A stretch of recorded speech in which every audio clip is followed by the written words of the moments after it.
Hello viewers, welcome to Ruby's kitchen. আজকে আবারও আপনাদের জন্য নিয়ে হাজির হয়েছি নতুন একটা রেসিপি। আজকের রেসিপি আপেলের চপ। তো চলুন দেখে নেওয়া যাক কিভাবে বানাবেন। তো প্রথমেই লাগছে আপেল। তো দেখুন আমি দুটো বড় বড় আপেল নিয়ে নিয়েছি। আপেলগুলোকে আমি ভালো করে খোসা ছাড়িয়ে টুকরো টুকরো করে কেটে নেব। তো চলুন দেখে নেওয়া যাক। দেখুন আমি আপেলগুলোকে ভালো করে খোসা ছাড়িয়ে টুকরো টুকরো করে কেটে নিয়েছি। আর কেমন করে টুকরো করেছি আপনারা অবশ্যই বুঝতে পারছেন। তো আপনারাও এইভাবে টুকরো করে নেবেন। তো আপেলের চপ হয়তো অনেকেই বানিয়েছেন, কিন্তু এটা একটু অন্যরকম বানাবো। তো প্রথমেই এর জন্য কড়াই বসিয়ে নিয়েছি। দিচ্ছি সামান্য একটু তেল। আমি সাদা তেল দিচ্ছি, একদম সামান্য দেব। একটু গরম করে নিচ্ছি। তো আমার তেল মোটামুটি গরম হয়ে এসেছে। এরপর এর মধ্যে দিয়ে দিচ্ছি বেশ কিছুটা সেদ্ধ করা আলু। তো আমি আলুগুলো সেদ্ধ করে নিয়েছি। তো আলুগুলো দিয়ে দিলাম। এবার আলুগুলোকে খুন্তির সাহায্যে ভালো করে ম্যাশ করে নেব। আপনারা চাইলে আলুগুলোকে হাতে করে চটকেও এর মধ্যে দিতে পারতেন। তো এর মধ্যে দিয়ে দিচ্ছি এবার সামান্য একটু নুন। তো নুন দিয়ে এবার আলুগুলোকে ভালো করে ম্যাশ করব।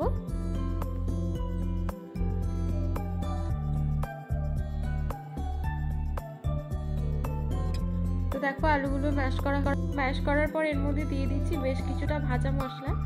তো ভাজা মশলা বলতে এর মধ্যে জিরে, ধনে, শুকনো লঙ্কা আমি শুকনো খোলায় ভেজে এটাকে গুঁড়িয়ে নিয়েছি।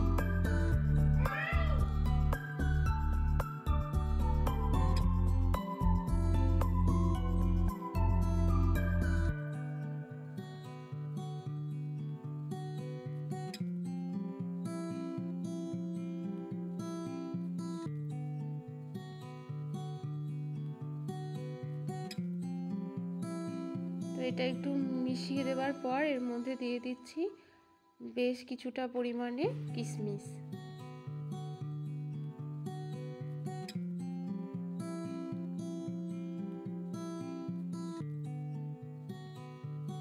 এরপর এর মধ্যে দিয়ে দিচ্ছি কাজু।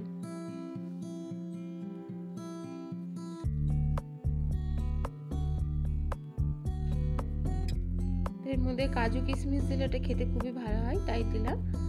আর দিচ্ছি এর মধ্যে কিছুটা কাশ্মীরি লঙ্কার গুঁড়ো।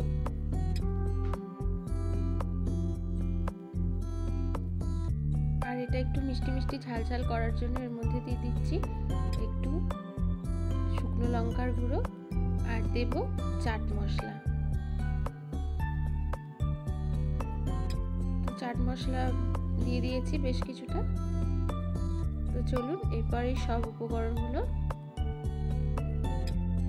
ভালো করে মিশিয়ে নেব।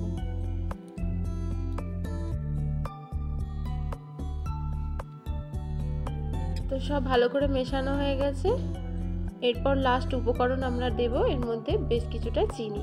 আপনাদেরকে আগেই বলেছিলাম একটু মিষ্টি মিষ্টি ঝাল ঝাল হবে, তাই চিনি দেওয়া হয়ে গেছে। তো চলুন চিনিটাকে একটু ভালো করে নেড়াচাড়া করে নিই।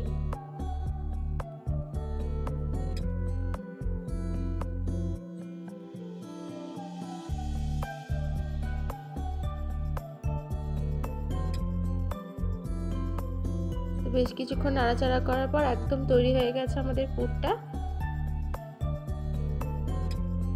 তো আমাদের একদম তৈরি, রেডি হয়ে গেছে। একটা পাত্র নিয়ে নিয়েছি, তার মধ্যে দিয়ে দিচ্ছি বেশ কিছুটা পরিমাণে বেসন।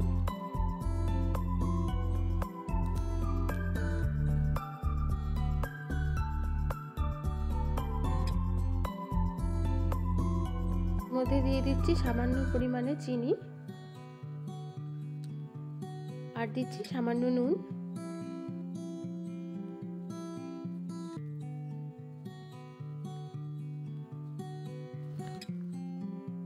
দেওয়া হয়ে গেছে। এরপর সামান্য একটু জল দিয়ে দিচ্ছি।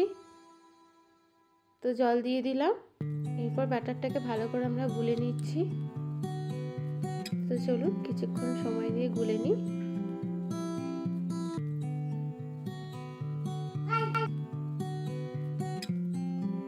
তো দেখুন ভালো করে গুলে নিয়েছি। তো এরপর আমরা চপগুলোকে বানিয়ে নেব। তো আমি প্রথমে একটা আপেলের টুকরো নিয়েছি আর কিছুটা পরিমাণে আলুর পুর নিয়ে এর মধ্যে এরকম করে দিয়ে ভালো করে চেপে চেপে এরকম করে গোল করে নিচ্ছি।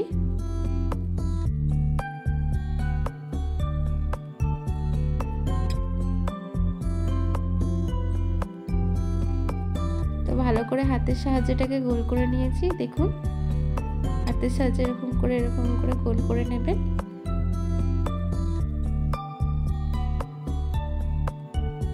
তো রেডি হয়ে গেছে আমাদের চপ। তো চলুন একে একে আমি সমস্ত টুকরোগুলো আপেলের টুকরোগুলো দিয়ে চপগুলো বানিয়ে নিচ্ছি।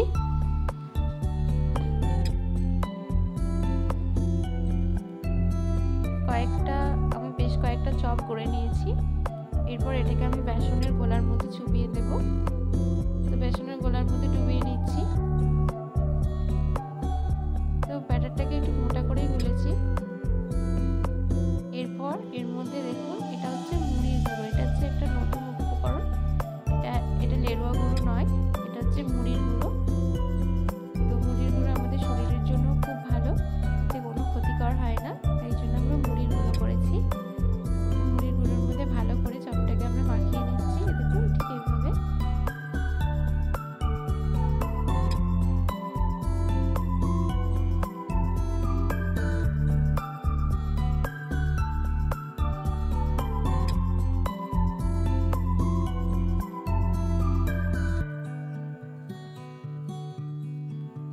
তো মাখিয়ে দিয়েছি। তো চলুন আবার কড়াইয়ের মধ্যে বেশ কিছুটা তেল দিয়ে দিচ্ছি। তো অবশ্যই এটাকে আমরা সাদা তেলে ভাজবো। তো অনেকটা পরিমাণে আমরা তেল দিয়ে এবার তেলটাকে কিছুক্ষণ গরম করে নেব। গরম হয়ে গেছে, এরপর এর মধ্যে চপগুলোকে ছেড়ে দিচ্ছি। তো দেখতে পাচ্ছেন তেল কেমন গরম হয়েছে। তো এর মধ্যে আমরা 2-3টে চপ একসাথেই ভাজবো।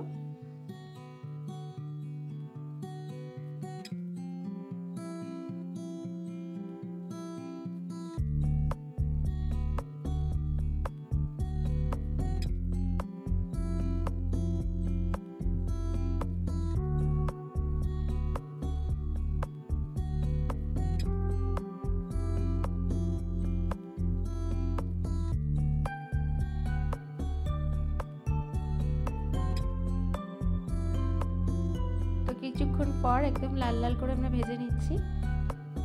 তাই দেখুন খুন্তির সাহায্যে উল্টে দিচ্ছি।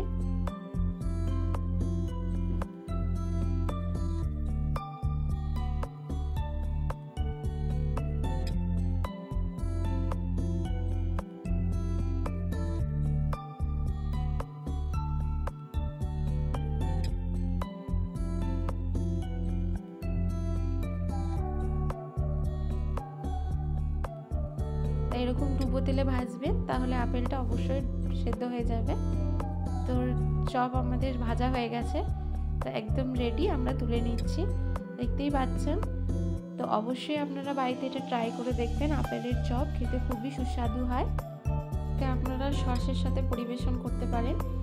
তো চলুন আজকের মতো এই পর্যন্তই। আবার দেখা হবে নতুন কোনো রেসিপি নিয়ে। আর আমার চ্যানেলটা একদমই নতুন, তো প্লিজ আপনারা অনেক সাবস্ক্রাইব করুন। আর অবশ্যই কমেন্ট করবেন, শেয়ার করবেন, পাশে থাকবেন। ধন্যবাদ।